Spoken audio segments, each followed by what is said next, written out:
Let's talk more about the demonstration he's leading today against President Cyril Ramaphosa, who today, his future will be debated. Basically, his political future will come up for debate in Parliament when members of the National Assembly deal with the Phala Phala independent panel report.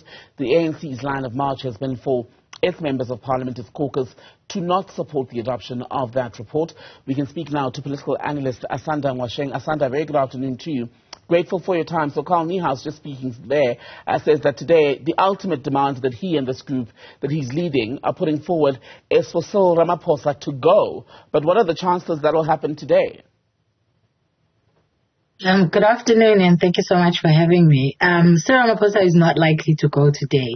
I've said this before, and I'm going to continue saying it, that the ANC does not have a history of removing its presidents via the parliamentary system. The ANC removes its presidents via Luthuli House and its own debates and discussions internally. And so you've already heard the ANC members stating very clearly that the mandate is not to vote for the adoption of the report. And that doesn't surprise me, because if you look at even the history, for example, when Jacob Zuma was president, there were at least 5 attempts at no confidence, at impeachment and various other systems, which all failed because the ANC uses its majority in parliament in order to be able to ensure its will, and not the people's will, but its will is the one that wins the day. And I think, there's a mistake that people are making, because I'm hearing people talking about how, there's some ANC members that are missing, there's some ANC members that might go rogue and vote against this.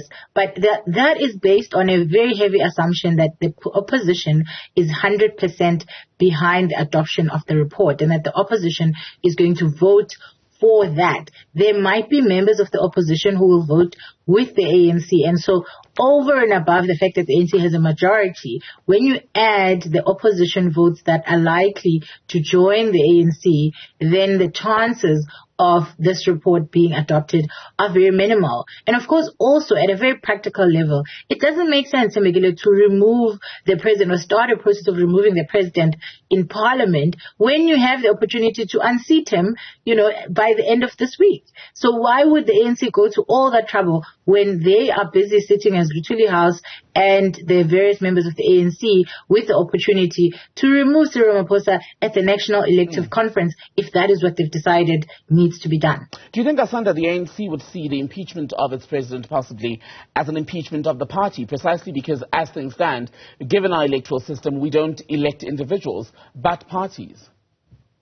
This is exactly it, right? This is exactly how they see it. You heard even Fikile Mbalula stating that they are not going to vote with opposition parties to remove a sitting member of the ANC, a sitting president of the ANC. So that's exactly what it's about. It's about the fact that the party will not conspire with other political parties to remove its own incumbent. It doesn't matter how many factions there are. It doesn't matter how much infighting there is. They would rather use the opportunity of the National Elective Conference to remove Cyril Ramaphosa. And although there is, there might be a lot of drama and there might be a lot of shifts and changes, I don't see Cyril Ramaphosa actually being removed come the conference, for the pure reason that we saw when we looked at the numbers that the majority of the people within the ANC voted for Cyril Ramaphosa in the overwhelming numbers when you compare the other candidate, which is Zweli Mkhize, who got a minimal number of votes,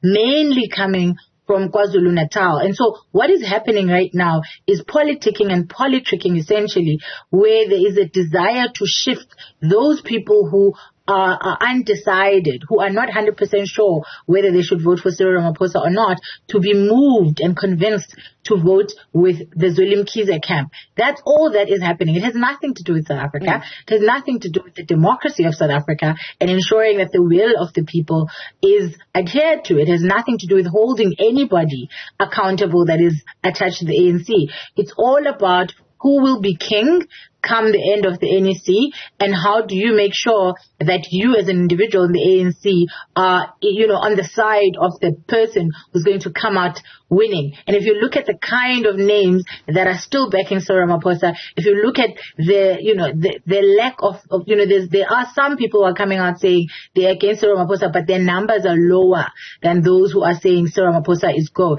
And that indicates that Cyril Ramaphosa still has a strong influence in his party, and he still has the potential to come out as the winner out of this NEC that's coming up. What is important, though, and what we need to note as South Africans and be scared by, is the fact that this political party is fielding two main candidates who are likely to be president, who are likely to be facing charges, whether they are, Cyril Ramaphosa has now taken the whole thing to review at the Constitutional Court. He's going to spend at least the first part of his of his kind of 2 years, and then potentially the start of his next term, in and out of court to try to deal with this.